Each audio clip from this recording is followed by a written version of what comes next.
Hey guys, Miles here again with Tactical Hyve, and in this video I want to cover 6 common mistakes we see when it comes to people setting up kind of their gear and equipment and just kind of the way they carry their tools. Okay, so the first one is a common one, and this is, I'm not doing this in any particular order, but this is the placement of your magazines. Okay, so overall, generally speaking, this is a mistake, but depending on the country or the unit, some people may not follow this particular way to stow your magazines, and that is the direction of where your bullets are facing. Okay, so typically speaking, here in the United States, if you're carrying a pistol and typically your mags are here in front, you are going to have your bullets oriented forward. The reason being is so that you can index properly, grab your magazine properly, and your bullets are facing forward so that you can insert them into the pistol easily. Okay, when we go to ranges or we go to classes or students attending our class, typically beginners who have never been told what to do will have the bullets facing backwards. So what happens is when they index, actually when they're going to reload, the bullets are facing away, so that's not the proper orientation. Okay, now as I mentioned though, depending on kind of where you learn, there's a 99% of the time it's going to be bullets facing forward, but there are schools of thought where the bullets facing backward is actually the way to go, because there are some units out there, typically in the civilian world you don't really see this, but they will strip the mag, throw it back behind them so it doesn't get in the way, no one trips on the mags or anything like that. And since they're coming from the rear, they'll index this way. So now I still have a proper index, and then the bullets go in the mag this way, all right? But overall, here in the United States, and just kind of generally speaking with civilians and people who are carrying their mags here on the left side, you want the bullets oriented forward.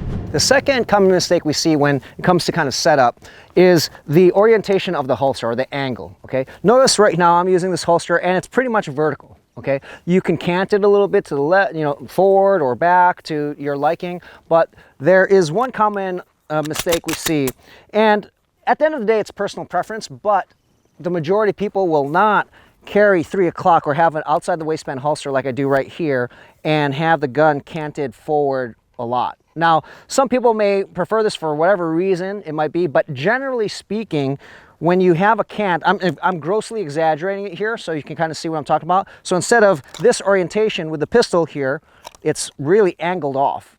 And so you can imagine here, just imagine the pistol is angled. You can imagine if I'm going to grip my pistol, it's in a weird orientation. I would literally have to grab the gun kind of like this.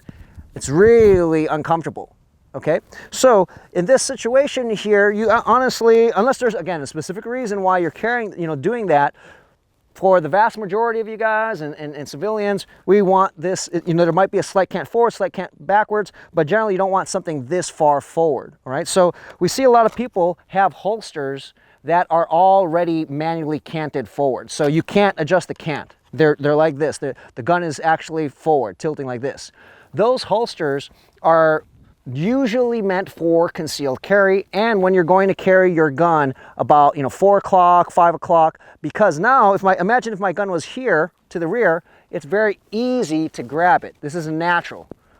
That's why you want the angle. So if you're a beginner shooter and you have one of those holsters, it's typically meant to carry 4 or 5 o'clock, all right?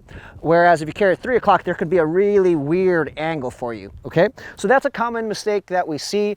Once again, this applies to, whatever, 99% of the shooters, the vast majority of the shooters out there. There may be some people who have that for some specific reason, okay? But overall, that's something that we feel that you should just get something more vertical like this. That's gonna help you. You're gonna feel less bundled up and contorted here.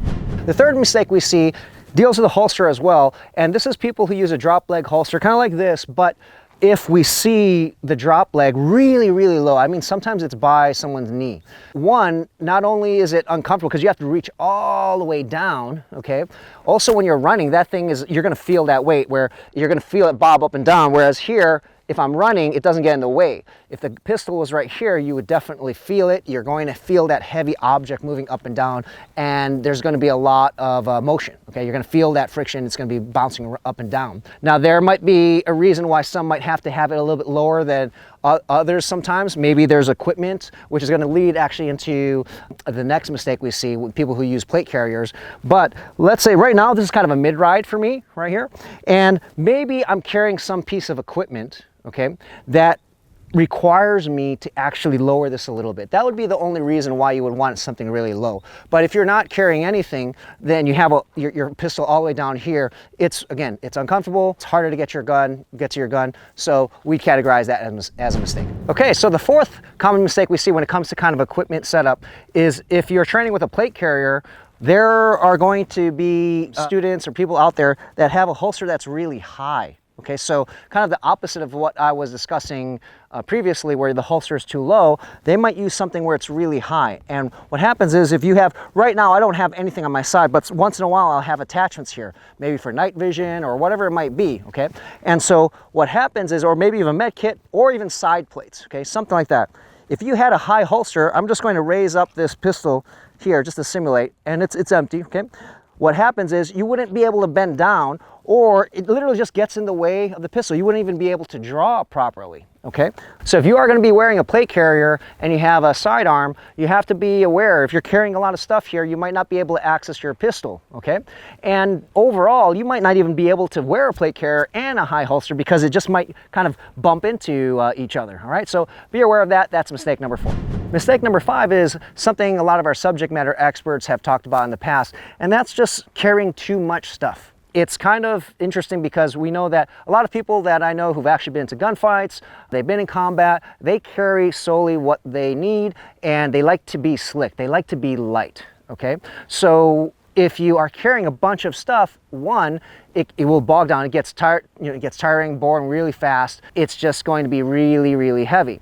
2 is you don't know if you really are going to have things falling apart when you're actually in a gunfight or actually stressed or getting in physical. So if you do carry a lot of stuff, one thing you want to do is make sure you test it, okay? Actually train with it and be really rough and aggressive with that equipment and see if things fall apart. But overall, you don't have to carry a lot of stuff. So take a look at my plate carrier right now.